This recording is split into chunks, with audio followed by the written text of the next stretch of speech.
দেখেন, ভারতের সঙ্গে আমাদের একটা চুক্তি আছে যে আমাদের কোনো বন্দী যদি ওখানে থাকে তারা সেটাকে ফেরত দিবে। এই চুক্তির মধ্যে একটা জায়গায় কিন্তু বেশি ফুয়াদ আরো ভালো বলতে পারবেন, উনি আইনজীবী মানুষ, সব ডিটেল বলতে পারবেন। আমি যতটুকু বুঝি চুক্তির মধ্যে একটা জায়গায় একটা কিন্তু আছে।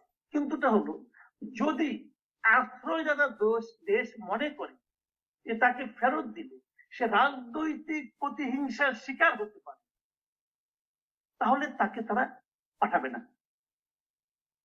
ঠিক আছে? তাহলে ভারত যত কিছুই বলেন, শেখ হাসিনাকে আশ্রয় দেওয়ার কারণে আন্তর্জাতিক অঙ্গনে যে খুব একটা ভালো জায়গায় আছে তা কিন্তু না। আন্তর্জাতিক বিভিন্ন প্রশ্নের তারা কিন্তু কোনো সদুত্তর দিতে এখন পর্যন্ত পারে নাই। তারা কেন শেখ হাসিনাকে রাখছে তাদের এখানে, এখন পর্যন্ত তাদের মুখে কোনো সদুত্তর আমি পাই নাই। যে উক্তিটা শুনে সবাই খুব খুশি হয়ে বাহ বাহ বলছে, এমন কিন্তু আমি পাই নাই। এই প্রশ্নটা আগামী দিনগুলোতে আরো জোরালো, আমরা বলতে পারতাম যে ওনার বিরুদ্ধে আদালতে রায় আসছে, উনি আসছেন না কেন, আসতে হবে, দিতে হবে, বলতে পারতাম। সেই জায়গায় দেখেন একটা ঘটনা আমাদের এখানে ঘটিয়েছে। কে ঘটিয়েছে? কিছু লোক 32 নম্বর বাড়িতে ভেঙে দিয়েছে, এবং এই ভেঙে দেওয়ার ক্ষেত্রে সবচেয়ে বড় ভূমিকা কে পালন করেছে? ওই বিদেশে থাকে প্যারিসে এক ভদ্রলোক পিনাকি ভট্টাচার্য, এই লোকটা করেছে। এবং সে বলে দিয়েছে কিভাবে ভাঙতে হবে, বলে দিয়েছে কিভাবে হাতুড়ি বাটাল দিয়ে হলো ভাঙতে হবে। আপনারা সবাই সেখানে যান, যে ভেঙে ফেলেন।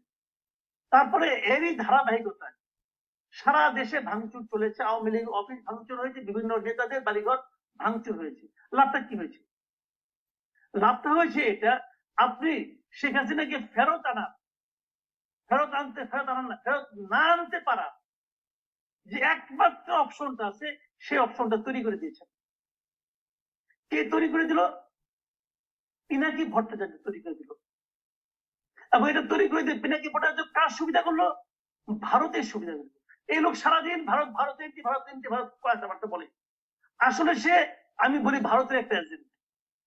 সে আমাদের এখানে সবসময় একটা আওলা লাগাইয়া আমাদের দেশটাকে অস্থিতিশীল করার জন্য সবসময় সে নানা রকম ফন্দি ফিকির করে এবং উত্তেজনকর বক্তব্য ছাড়ে।